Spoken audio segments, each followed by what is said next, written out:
오늘 우리는 지난 3000년 동안 남녀와 인종, 신분의 고하 상관없이 수많은 사람들에게 사랑을 받아온 시 한 편을 읽었습니다.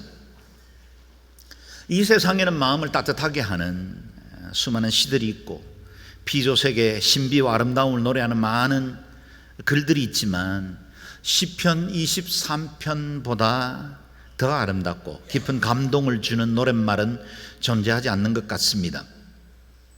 이 시편은 단순히 인간의 감성을 노래한 시기로 이루어져 있는 것이 아니고 위대한 믿음의 사람에 의해서 가져진 확신, 찬양, 그의 삶과 하나님의 그 관계 안에서 주어지는 축복을 노래하는 고백이라는 점에서 사람을 살리고 소망과 위로를 주는 생명을 가진 시라 그렇게 말할 수 있겠습니다. 먼저 우리가 읽었던 1절 2절 말씀을 읽어보겠습니다. 시작. 여호와는 나의 목자시니 내게 부족한 것이 없습니다. 그분이 나를 푸른 목장에 눕히시고 잔잔한 물가로 인도하십니다. 아멘. 이 짧은 노랫말에 얼마나 엄청난 신앙 고백이 담겨 있습니까? 온 세상을 지으시고 창조하셔서 지금도 운행하시고 다스리시는 그 하나님이 나의 목자라는 겁니다. 그리고 그 자신은 그 신실한 목자의 돌봄을 받고 있는 양이라 노래합니다. 다윗은 한때 그 자신이 목자였었습니다. 다윗이 여호와는 나의 목자라고 말할 때 그는 양들에게 목자가 어떤 존재인지를 누구보다 잘 알고 있었던 사람이죠. 다윗은 베들레헴 들판에서 양들을 돌볼 때 그들과 함께 밤낮 머물렀고 그들을 좋은 목초지로 인도하기 위해서 애를 썼고 양들의 이름을 부르며 돌보았습니다. 때로 양들을 공격하는 이리떼와 곰과 몸을 던져 싸우기도 했습니다. 그러므로 목자와 양의 관계는 생명을 나누는 관계였습니다. 여러분과 저의 주님 예수님께서 나는 선한 목자라, 그리고 그분의 우리에 우리를 두셨다는 사실은 얼마나 큰 감동입니까? 얼마나 큰 위로입니까? 얼마나 든든합니까? 양떼는 목자에 의해서 자신들의 운명이 결정됩니다. 우리를 돌보시는 목자, 우리 하나님은 인자와 긍휼이 풍성하시고 그분은 선하실 뿐만 아니라 전능하시고 우리의 모든 것을 아시는 그 주님이 언제나 우리에게 완전하고 복된 길로 이끄신다는 사실 때문에 우리가 그분의 양이라는 사실이 우리의 인생이 보정받았고 우리의 미래는 하나님의 은혜 안에서 확신을 가지고 살아갈 수 있다는 사실을 말해주고 있습니다. 이 시간 예배하는 우리 모든 성도들 모두가 일평생 선한 목자의 품 안에 거하는 복된 삶이 되시기를 주의 이름으로 축원합니다. 목자이신 주님께서 이끌어 가시는 곳이 어디입니까? 2절 말씀을 보실까요? 읽어보겠습니다. 그분이 나를 푸른 목장에 눕히시고 잔잔한 물가로 인도하십니다. 목자는 양들에게 최적의 상태가 어디인지를 잘 압니다. 가장 안전하고 가장 평안하고 가장 풍성한 것을 얻을 수 있는 곳이 어디인지를 알고 그곳으로 이끌어 갑니다. 우리도 목자의 뒤를 따라가고 있지 않습니까? 목자 대신 주님의 뒤를 따라가거든 의심하거나 불평하지 마십시오. 목자와 함께 동행하고 있는데 왜 이렇게 음침한 골짜기를 지나갑니까? 묻지 마십시오. 저기 목전에 원수가 기다리고 있는데 이 길로 가도 정말 괜찮습니까? 묻지 않아도 괜찮습니다. 예수님 잘 믿어보려고 하는데 왜 아직 고난이 계속됩니까? 어떻게 제 삶이 이렇게 꼬이고 힘듭니까? 왜 이렇게 안 풀리지요? 그런 질문, 그런 생각 드는 분 없지 않을 겁니다. 그러나 여러분 한 가지만 확인하십시오. 나는 목자이신 하나님과 함께 동행하고 있는가? 여러분, 양들은 다른 동물과 달리 자기 자신을 보호할 수 있는 기능이 아무것도 없습니다. 지극히 근시안입니다. 1m 바깥을 제대로 보지 못합니다. 그러므로 양들은 대부분 양 무리들과 함께 이동할 때만 안전합니다. 이 지독한 근시안을 가진 양인 우리들이 지레 겁먹고 판단하고 내 길 찾으려고 하지 마십시오. 목자와 함께 머물러 있기만 하면 됩니다. 목자와 함께 있는 광야가 내 손으로 내 힘으로 쌓은 성안보다 훨씬 더 안전합니다. 목자 뒤를 따라갔었거든 어디를 가든지 목자만 바라보십시오. 내가 눈 부릅뜨고 철저히 조사하고 준비한 길보다 목자의 뒤를 따라가는 것이 훨씬 더 안전하고 정확하고 평안한 길이 될 줄 믿습니다. 왜냐하면 내가 나 자신을 아는 것보다 내 인생에 대해서 내가 계획하는 것보다 목자 되신 주님께서 우리를 더 잘 알고 계시기 때문입니다. 이와 같이 목자 되신 주님과 동행하면서도 자주 넘어지고 실패하는 우리를 위해서 주신 말씀이 3절 말씀입니다. 3절을 읽어볼까요? 시작. 내 영혼을 회복시키시고 당신의 이름을 위해 의로운 길로 인도하십니다. 아멘. 우리에게는 아마 대부분 개정성경 번역이 더 익숙할 겁니다. 읽어보죠. 내 영혼을 소생시키시고 자기의 이름을 위하여 의의 길로 인도하시는도다. 아멘. 목자이신 하나님께서 우리를 위해서 행하시는 두 가지를 고백하고 있습니다. 첫 번째는 양들의 영혼을 회복, 소생시키시고, 두 번째는 그분이 우리를 의의 길로 이끌어 주신다라는 겁니다. 좀 더 깊이 묵상해 볼까요? 첫 번째, 목자이신 주님은 우리의 영혼을 회복시키시고 소생시켜 주신다 하십니다. 여기 영혼이라는 말이 영어 번역본에는 거의 예외 없이 soul로 번역되어 있습니다. He restores my soul. 지쳤던 몸에 생기가 넘친다. 공동 번역은 몸이라 번역했고 우리 성경은 영혼이라 번역했습니다. 두 가지의 번역에 전혀 무리가 없습니다. 왜냐하면 히브리어 네페시, 영혼이라는 단어는 매우 광범위하게 쓰여지는 단어입니다. 제가 원어 사전을 찾아보다가 굉장히 은혜를 받았습니다. 이 원어의 영혼이라는 말은 자, 몸이란 뜻을 가지고 있고 생명력, 마음이란 뜻도 있습니다. 심지어는 식욕, 소망, 감정, 열정. 이 네페시라는 단어는 내 영혼을 소생시키는 전인적인 회복을 말합니다. 주님께서 내 영혼을 회복시키시고 지친 몸도 회복시켜 주십니다. 일그러진 자존감도 살려주시고 식욕도 돌아오게 하시는 분이십니다. 목자 되신 주님께서 이 말씀을 받는 저와 여러분에게 내 영혼을 소생시키신다는 우리의 고백을 통해 소망이 회복되기를 바라고 열정이 회복되기를 바라고 우리의 삶의 감정도 상한 마음들도 회복되고 새 생기로 채워질 수 있기를 바랍니다. 내 영혼, 네페시, 전 존재를 회복시키기를 원하시는 주님입니다. 여기 회복, 소생한다는 뜻이 무엇입니까? 되살아난다는 뜻입니다. 죄책감으로 눌린 영혼이 되살아납니다. 좌절감으로 의욕이 다 사라져버렸는데 용기가 나고 다시 한번 해보리라고 결심하게 됩니다.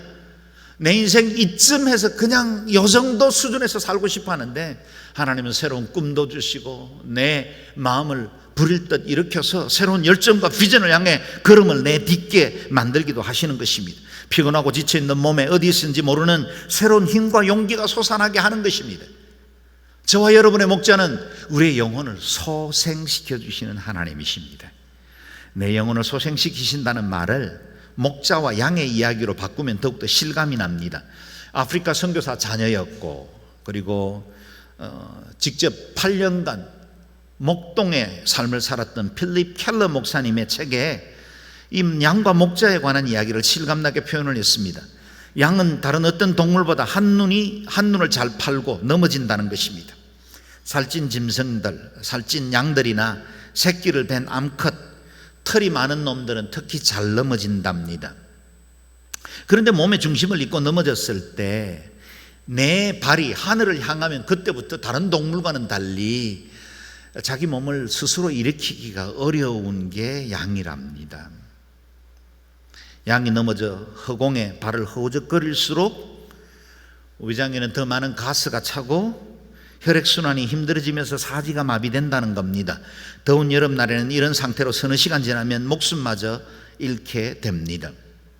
뿐만 아니라 넘어진 양들은 무방비 상태에서 덜 짐승들에게 쉽게 먹이가 되고 만다는 겁니다. 그래서 양을 잃은 목자는 잠시도 지체하지 않고 양을 찾아 나섭니다.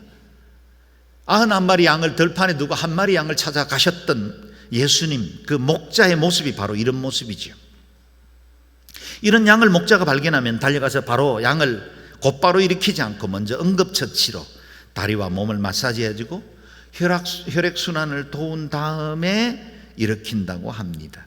양 스스로 어떻게 해볼 수 없을 때 달려온 목자의 응급처치가 소생입니다. 혹 지금 예배하는 여러분 가운데 하나님의 응급처치가 필요한 분은 없습니까?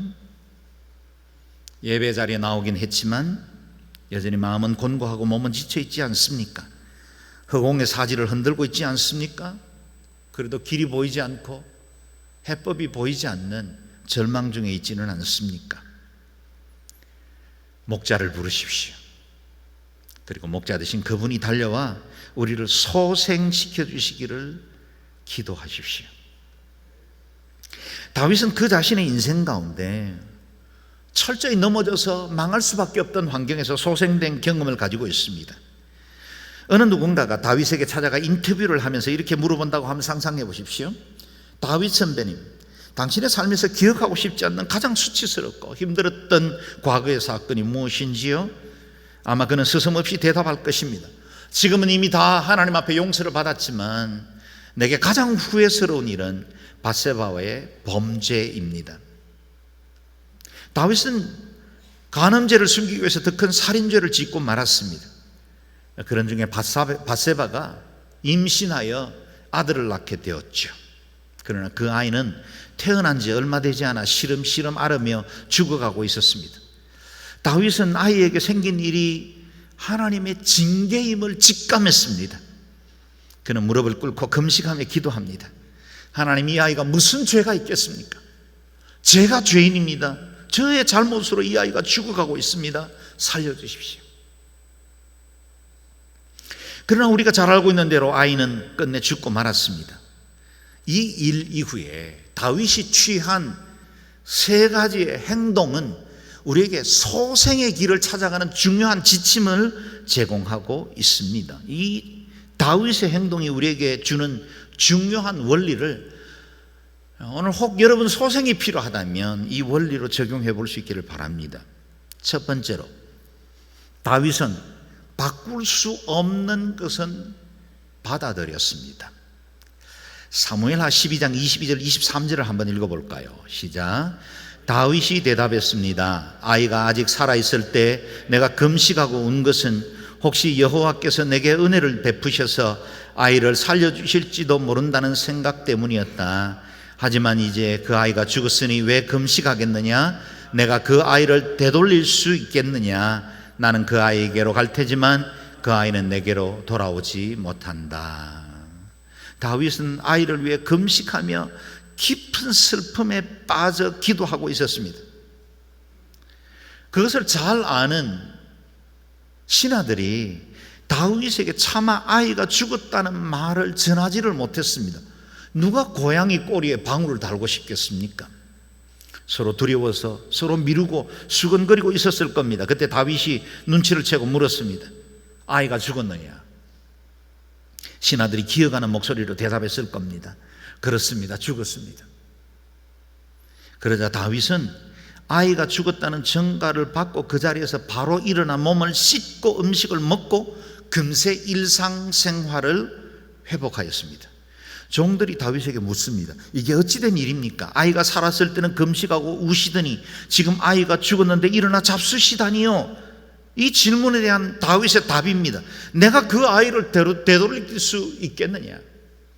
나는 그 아이에게로 갈 테지만 그 아이는 내게로 돌아오지 못한다. 사랑하는 여러분, 우리는 지나간 과거를 돌이킬 수는 없습니다. 바꿀 수도 없습니다. 과거는 지나간 시간입니다. 내 손을 떠난 것입니다. 우리 중에는 이전에 경험했던 아픔과 상처로 인해서 고통받는 분들이 있을 거고, 나의 실수로 인해서 어느 누군가에게 깊은 상처를 주기도 하고 또 온 가정과 기업의 어려움을 겪어 후회하며 그 날들을 다시 곱씹는 분들도 없지 않을 겁니다. 그러나 여러분, 지금 바꿀 수 없는 그것은 있는 그대로 받아야 합니다. 이미 내 손을 떠났습니다. 혹시 나의 실수가 있었습니까? 죄책감에 사로잡혀 있습니까? 그때는 내가 미숙했고 믿음이 온전치 못했고 지금처럼 온전한 예배자가 아니었기 때문에 있었습니다. 아직 모난 곳이 많았던 그때 다른 사람을 아프게 하고 주님 앞에 부끄러운 흔적 남겼습니다. 사실이죠. 그러나 과거입니다. 지금 나는 그때의 내가 아닙니다. 나는 변화되고 있고 성장하고 있습니다. 그리고 그와 같은 일들을 통해서 우리는 배웠죠. 뼈저린 후회를 통해서 다시 그와 같은 실수를 하면 안 된다는 우리는 값진 교훈을 가지게 되었습니다. 아픈 만큼 성숙했습니다. 과거는 되돌이킬 수 없습니다. 그러나 그리스도 안에서 새로운 기록, 내 인생을 열어갈 수는 있습니다. 지금 바꿀 수 없는 것은 받아들여야 합니다. 두 번째, 다윗은 몸과 마음을 새롭게 하고 하나님의 주권을 인정합니다. 사무엘 12장 20절 말씀을 같이 읽어보죠. 시작. 그러자 다윗은 일어나 몸을 씻고 기름을 바르고 옷을 갈아입은 후 여호와의 집으로 들어가 경배를 드렸습니다. 그리고 자기 집으로 들어와 음식을 가지고 오라고 해서는 먹기 시작했습니다. 아멘. 그는 금식을 끝냈고 몸을 씻고 기름을 바르고 새 옷을 갈아입었습니다. 그리고 하나님 앞에 예배의 자리로 나아갔습니다. 다윗은 자신이 할 수 있는 최선을 다한 후에 나머지 문제는 하나님께 맡길 줄 알았습니다. 금식도 합니다. 작정기도도 합니다. 새벽도 깨워봅니다. 내가 애써서 여러 방면의 수고도 해봅니다. 그러나 결과는 하나님께 맡기는 겁니다. 너의 길을 여호와께 맡기라. 저를 의지하면 저가 이루신다. 말씀하신 그대로죠. 하나님께 달려있는 부분은 하나님의 손에 맡겨야 합니다. 예배는 내 삶을 소생시키는 가장 빠른 지름길입니다. 다윗은 그의 몸과 마음을 새롭게 한 이후에 예배로 나왔습니다. 하나님 앞에 나와야 회복이 임합니다. 주님 앞에 가져가야 문제의 본질이 무엇인지를 깨닫습니다.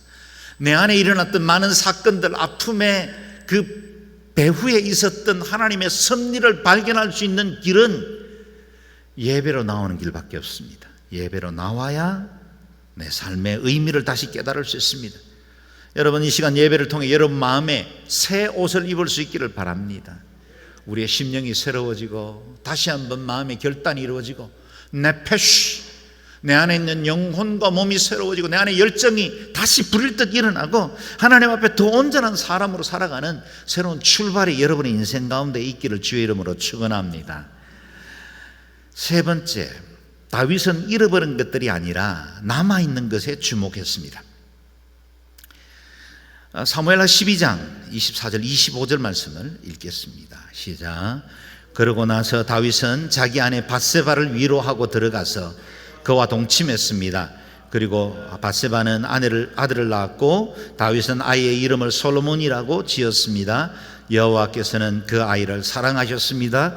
여호와께서 그 아이를 사랑하셨기에 나단 예언자를 통해 그 아이의 이름을 여디디아라고 지어 주었습니다. 아멘. 자신의 슬픈 감정도 중요했지만 그에게 이제는 부인이 된 밧세바가 남아 있었습니다.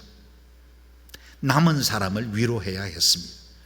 자신도 슬펐지만 아이를 잃은 엄마는 더 슬펐던 겁니다. 그에게 주목했습니다. 다시 시작했습니다. 하나님께서 위로의 선물로 다시 이 부부에게 새 생명을 주셨습니다. 그가 누굽니까? 최고의 지혜와 영화를 누린 솔로몬인 것입니다. 하나님의 여호와의 사랑을 입었던 여디디아, 이름까지 직접 지어주었던 존귀한 자가 태어나게 된 것입니다. 지금 곁에 있는 사람을 소중히 여겨야 합니다. 지금 내게 주어진 환경들을 소중히 여겨야 합니다. 지금 가지고 있는 이 자원이 나의 미래를 회복시키고 새로운 길로 열어갈 수 있는 가장 좋은 디딤돌입니다. 여기 불평하고 여기 원망하고 여기서 만족 못하면 그것이 디딤돌이 아니라 우리를 수렁으로 이끌게 될 겁니다. 더 깊은 좌절, 더 깊은 아픔으로 빠져들게 만들 거예요. 다 만족하지 못할 겁니다. 지금 내 상태, 내가 가지고 있는 알량한 인격과 믿음에 대해서도 다 만족은 못할 겁니다. 그러나 지금 가지고 있는 자원, 내 곁에 있는 사람, 나의 신앙 공동체는 우리의 믿음을 성장시킬 수 있는 가장 좋은 디딤돌입니다. 지금에 주목하셔야 합니다. 지금 이 시간이 소중합니다. 지금 만나는 사람들이 사랑할 사람들입니다. 과거의 아픔에서 소생되고 회복되면 하나님은 이전보다 더 큰 은혜와 복을 허락하십니다. 아들을 잃어버리고 난 이후에 솔로몬을 얻은 것과 같습니다. 하나님의 계획과 하나님의 뜻은 언제나 더 우리의 생각과 계획보다 더 신실하고 완전하신 것을 믿을 수 있기를 바랍니다. 많은 사람들이 어떤 위기를 만나면 도망가려고 합니다. 자신의 실수가 드러나면 현실에서 풀어나가려고 하지 않고 나의 과거를 모르는 새로운 사람들이나 공동체에서 잘해보려고 시도하려고 할 때가 많습니다. 그러나 대부분 그런 기대는 얼마 가지 않아서 여지없이 무너지고 맙니다. 판을 뒤집고 다시 시작하면 잘 될 것 같지만 그렇게 쉽지 않습니다. 언제나 출발은 나여야 합니다. 내 안에 있는 변화가 중요합니다. 환경, 그 사람, 그때 그 일, 그것이 내게 끼친 영향이 적지는 않았겠지만 그러나 내 삶을 소생시키는 출발은 언제나 내 안에 있는 변화로부터 시작되어야 합니다. 내 옛 본성과 습관이 바뀌지 않은 상태에서는 어디로 가든지 그것이 여전히 나를 힘들게 만들 거고 공동체에서 꼬이고 힘들게 만들 겁니다. 반복되면 더 큰 좌절만 만들게 됩니다. 그래서 아예 신앙 공동체에서 멀어져 버리고 더 도망가 버리려는 습성들이 되게 됩니다. 사람들이 점점 무서워지게 됩니다. 관계 만드는 것조차 두려워하게 됩니다. 지금 내가 가진 이 상태, 이것이 치유와 회복을 이룰 최고의 기회입니다. 영혼이 소생되는 것은 지금 이 자리부터 시작해야 합니다. 회복은 어떻게 이루어집니까? 이사야 61장 3절 말씀 같이 읽어보죠. 시작. 무릇 시온에서 슬퍼하는 자에게 화관을 주며 그 죄를 대신하여 희락의 기름으로 그 슬픔을 대신하며 찬송의 옷으로 그 근심을 대신하시고 그들로 의의 나무 곧 여호와의 심으신 바 그 영광을 나타낼 자라 일컬음을 얻게 하려 하심이라. 아멘. 우리의 목자 되신 선한 목자 되신 그리스도께서 이 땅에 오셨을 때 선포하셨던 설교입니다. 그리스도를 통해서 우리에게 주실 그 축복은 슬픔을 뒤집어 쓴 그 죄 대신에 화관을 씌우십니다. 기쁨의 기름을 부으십니다. 근심하던 입술에서 찬송이 터져나오게 하십니다. 이전에 종로로 타고 묶여있던 과거로부터 자유케 하고 내 안에 슬픔에 빠져있던 내 인생에 새로운 은혜의 생기를 부어주시는 분이 우리의 목자이십니다. 그분이 심으신 의의 나무로 바꾸어 주실 것입니다. 우리의 인생은 복되기로 작정되어 있습니다. 우리의 인생은 망하기는 걸렸습니다. 우리의 삶은 목자 되신 주님이 함께하는 동안에는 선함과 평안과 기쁨으로 인도되게 될 것입니다. 이어지는 묵상을 위해서 다시 3절을 한번 읽어볼까요? 시작. 내 영혼을 회복시키시고 당신의 이름을 위해 의로운 길로 인도하십니다. 이 두 번째가 나오죠. 우리의 영혼을 회복시키신 목자께서 우리를 의로운 길로 인도해 주신다 하십니다. 무엇이 의로운 길입니까? 바르고 정직하고 깨끗한 길을 말할 겁니다. 그러나 지금 우리에게 주어진 이 의의 길은 상한 영혼이 회복된 자가 걷는 길이 의의 길입니다. 거듭난 사람이 걷는 길이 의의 길입니다. 의로우신 하나님과 동행하는 길이 의로운 길입니다. 주님은 우리를 소성시키실 뿐만 아니라 우리를 의로운 길로 이끌어 가십니다. 존 칼빈은 의의 길이란 도덕적으로 바른 삶을 말하기보다는 평탄한 길, 형통의 길이다 라고 해석했습니다. 의미 있는 통찰이죠. 보십시오. 우리의 형통이 하나님의 의가 되십니다. 하나님은 당신의 자녀들이 잘 되는 것을 기뻐하시고 그것으로 자신의 의를 삼기를 원하십니다. 부모된 사람은 이 말이 무슨 뜻인지 잘 압니다. 자녀들이 잘 되는 것, 부모에게는 행복이죠. 그게 우리 자신의 자부심이고 그게 부모에게는 가장 큰 자랑이 됩니다. 자녀의 행복이 곧 나의 행복입니다. 자녀가 기뻐하면 그것이 우리에게 그렇게 큰 기쁨을 주지 않습니까? 자녀들이 뭔가를 잘해주었기 때문이 아니고 자녀들이 성장해서 내 노후를 책임질 것이기 때문도 아닙니다. 그냥 자식이기 때문에 운명적으로 그 아이 잘 되면 나도 기쁜 겁니다. 그게 의예요. 부모의 의죠. 우리 하나님도 그렇습니다. 우리 하나님 우리가 잘 되는 것을 기뻐하십니다. 그래서 그분은 우리를 소성시키실 뿐만 아니라 우리를 잘 되는 길로 이끌어 가셔서 그분의 의가 되게 하십니다. 하나님은 우리를 의의 길로 이끄시기 위해 성경을 주십니다. 성경은 의의 길로 가는 지침서입니다. 이 말씀을 삶의 이정표로 삼는 사람은 결코 실패하지 않을 것입니다. 의의 길로 가게 될 것입니다. 우리를 의의 길로 이끄시기 위해서 하나님은 예배 공동체를 허락하셨습니다. 말씀들을 기회를 주십니다. 의의 길로 인도하시는 분이기 때문에 우리로 큐티하게 하시고 아침 묵상을 통해서 우리 심령과 양심에 말씀하십니다. 하나님은 당신의 자녀들이 의의 길을 따라갈 수 있도록 주변에 믿음의 사람들을 보내주십니다. 때로는 내 인격을 훈련시켜 주시기도 하시고 때로는 그로 인해서 내가 더욱더 하나님 앞에 가까이 다가설 수 있도록 이끌어 가십니다. 여러분의 1:1 양육자와 동반자가 서로에게 의의 길로 인도하기 위해서 하나님이 붙여주신 사람이라는 것을 믿으시기를 바랍니다. 양지 온누리교는 우리를 의의 길로 인도하기 위해서 세워주신 교회입니다. 의의 길로 이끄십니다. 그래서 잠언 3장 5절 6절에 말씀을 이정표로 삼으라 하십니다. 읽어볼까요? 시작. 너는 마음을 다하여 여호와를 의뢰하고 내 명철을 의지하지 말라. 너는 범사에 그를 인정하라. 그리하면 내 길을 지도하시리라. 아멘. 마지막으로 하나님께서 우리를 의의 길로 인도하시는 중요한 목적이 있습니다. 당신의 이름을 위해 라는 말이죠. 우리 주님의 이름은 선한 목자입니다. 우리 주님은 선한 목자라는 그 이름을 훼손시키기를 원치 않으세요.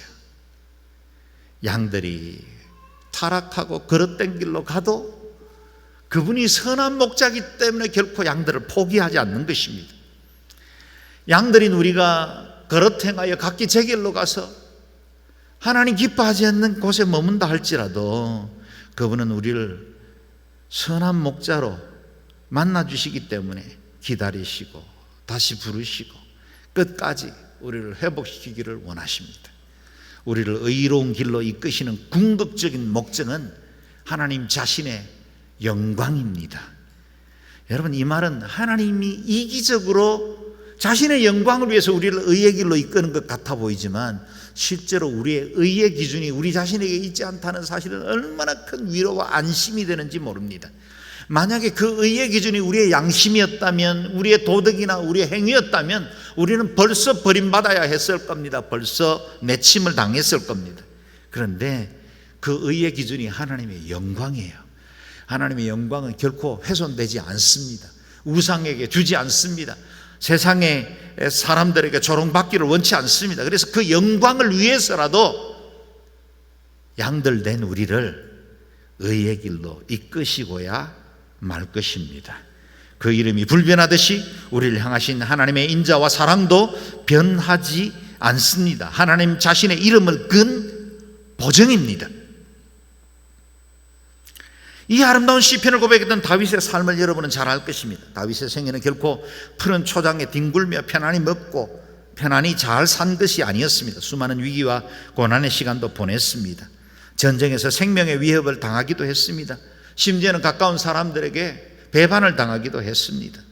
그런데 이 같은 수많은 위기와 어려움들을 겪으면서도 다윗이 그 안에 있는 영광과 평안을 누릴 수 있었던 이유는 목자 되신 하나님, 선하신 목자와 동행했기 때문입니다. 그것이 다윗의 여유요, 삶의 풍성함입니다. 가져서 누린 것이 아닙니다. 내면 안에 계신 주인 되신 목자가 계시기 때문에 그가 누릴 수 있는 평안이 있었던 것입니다. 여호와 안에서만 누릴 수 있는 부요함을 맛보았기 때문입니다. 우리가 배가 부르면 어지간한 간식을 보아도 식탐이 일어나지 않지요. 그러나 배가 고프면 빵 한 조각에도 욕심을 냅니다. 그래서 여러분, 목자 되신 주님으로 배부를 수 있기를 주의 이름으로 축원합니다. 다윗은 그 목자 되신 주님으로 부요한 삶을 이렇게 노래했죠. 마지막으로 같이 읽겠습니다. 주께서 내 마음에 두신 기쁨은 저희의 곡식과 새 포도주의 풍성할 때보다 더하니이다. 내가 평안히 눕고 자기도 하리니 나를 안전히 거하게 하시는 이는 오직 여호와시니이다. 아멘. 다윗이 누린 이 풍성함의 비결이 여러분의 삶에도 일평생 함께 하실 수 있기를 바랍니다. 주님으로 부요하고 주님으로 배부르고 목자 되신 주님 때문에 어떤 환경, 어떤 상황을 만날지라도 두려움 없이 믿음으로 살아가시기를 주의 이름으로 축원합니다.